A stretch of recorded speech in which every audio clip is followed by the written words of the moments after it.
If you've started on a path towards something difficult, something that requires you to learn a new skill, or mentally and physically stretch yourself, the road will be long and the path towards success will be extremely difficult. There will be tests, there will be struggles, there will be roadblocks, and there will be hurdles for you to overcome. If the prize that you're striving for is truly worth it, expect there to be a long, arduous path towards it. Anything worth having in this life requires massive amounts of effort. If it didn't require struggle to achieve it, if it didn't require blood, sweat, tears, and even more sweat to achieve, everyone would have it, thus rendering it valueless. If everybody walked around with a six-pack, then a six-pack would be rendered significantly less valuable. $1 million is worth $1 million because not everyone has $1 million. If everyone had $1 million, $1 million would be the new threshold for mediocrity. It would be the new baseline for zero. People want to be millionaires because it's hard to get to, and it's hard to attain. Most people can only dream of having the body of their dreams and building cut, chiseled abs because of the roadblocks, hurdles, and difficulties it will take to get them. Most people can only imagine what it would feel like to be financially secure, because to get to the place where you don't have to worry and stress about finances anymore, it would take massive amounts of consistent effort. So if you've identified something that you don't have yet, but you desperately crave, expect there to be hurdles to vault over and mountains to climb. You have to anticipate the hardships down the road so that when they arise, you will be mentally prepared and psychologically ready to brace for them. If you wish to conquer a goal and achieve a difficult outcome and attain the prize of victory, you have to fortify your mind for the hardships life will throw your way and brace yourself for the storms of life. If you want to put on some muscle, expect there to be mornings when you wake up and you don't feel like going to the gym. Anticipate there to be workouts where even before your first set, you're dreading starting the workout.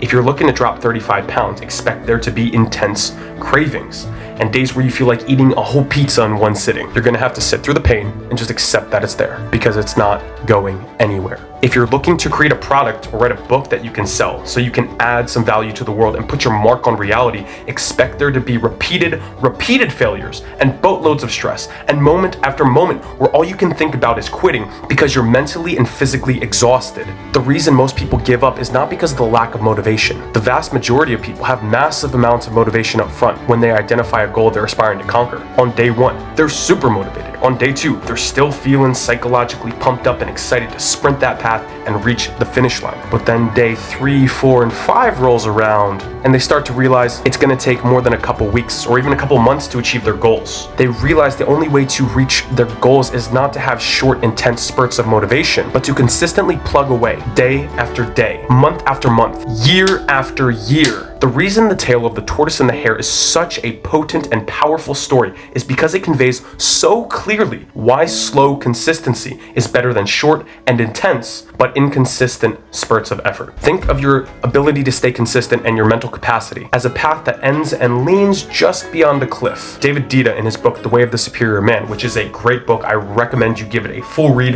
and not just once over, like read it multiple times. Each time you go through it, you'll uncover a new layer that you didn't see before. It's just a great book, check it out. But in his book, he refers to this as a man's edge. The opening for chapter 9 in his book reads the following. In any given moment, a man's growth is optimized if he leans just beyond his edge, his capacity, his fear. He should not be too lazy, happily stagnating in the zone of security and comfort, nor should he push far beyond his edge, stressing himself unnecessarily.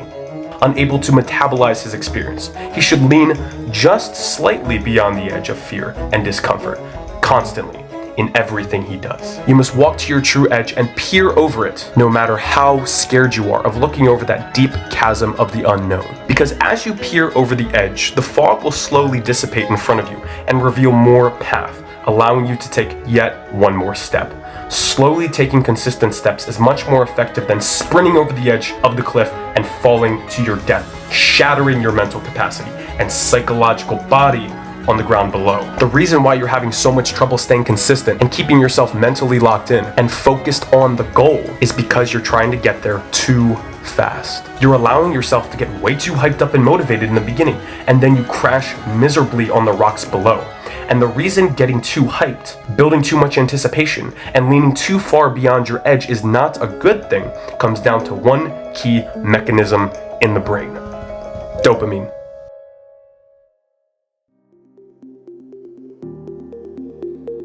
Dopamine is the neurotransmitter in your body responsible for feelings of drive, motivation, and cravings for anything that you may desire. It could be food, it could be sex, sleep, a new pair of jeans, or maybe just a psychological goal, like perceived validation from your family and peers, or getting yourself into a financial situation that you're comfortable with and proud of. When you want something, the reason you're feeling that drive of pursuit is because of the surge in dopamine. Dopamine receptors are stimulated in waves, and with these increases in dopamine come inevitable highs and lows. The pendulum swings back and forth. The bigger your high, the greater your perceived low. So the more excited and psychologically hyped up you are, the greater your crash into the depths of unmotivation. A great example of this that probably 95% of you can relate to is consuming caffeine. Caffeine, whether it's from coffee or any other dietary source, releases massive amounts of dopamine. And when the dopamine high you receive from caffeine fades away, you're left with a deep feeling of spiritlessness, lack of motivation, and enthusiasm. That doesn't mean that caffeine or any other form of dopamine receptor stimulators are bad per se. I use caffeine on a fairly regular basis, but you have to be cognizant of the effects a spike in dopamine will have on your drive and motivation, whether that's from caffeine or any other source. You have to be aware that if you have a surge in motivation, i.e. a surge in dopamine, you're going to have an extreme lack of motivation down the road. So, use motivation while it's there,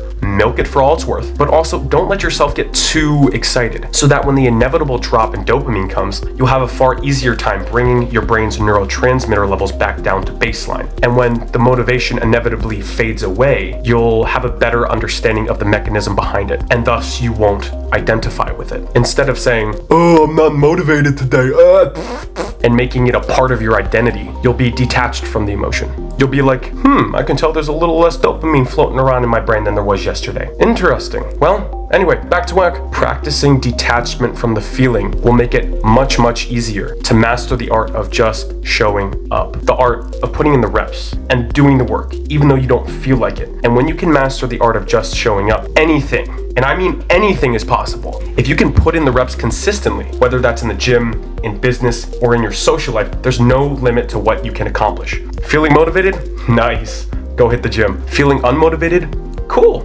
Still hit the gym. Feeling motivated? Awesome, bro. Go to your homework and type up that essay. Feeling unmotivated?